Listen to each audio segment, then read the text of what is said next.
There are many ways to have iterations of Shakespeare in film, in opera, in musicals.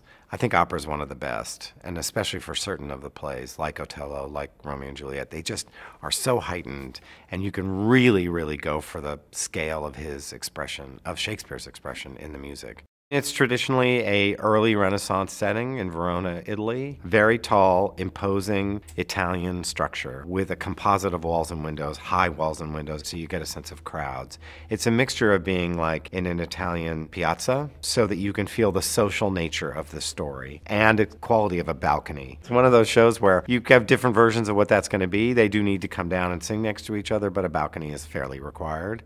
In our design for the clothes, we were highly influenced by the movie of Fellini's Casanova, which is more 18th century.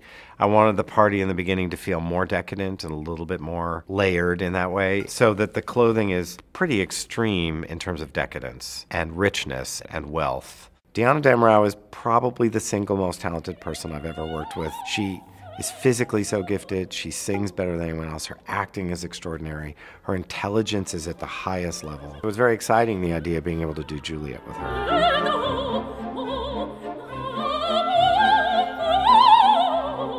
In Milan, I did Romeo with Vittorio. He has an exuberance as a tenor. He has genuine charm. His voice is extraordinary, but he's a little bit on the dangerous side. He could do anything at any point.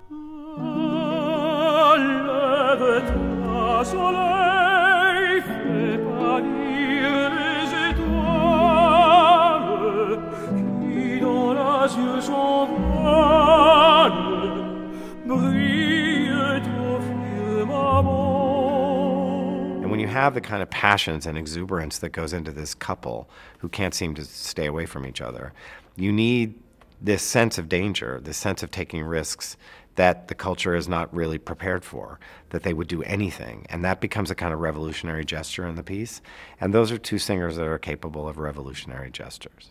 What makes a great opera is the weird combination of a heightened emotional expression, a great singer, and a composer who can like push it off the charts somehow, where all of that comes together and you forget you're sitting in a theater, but you're hearing this exposed, overwhelming emotional thought at the biggest possible scale you can with the highest level of skill. And then you're like, holy Moses, now I understand why I'm sitting here.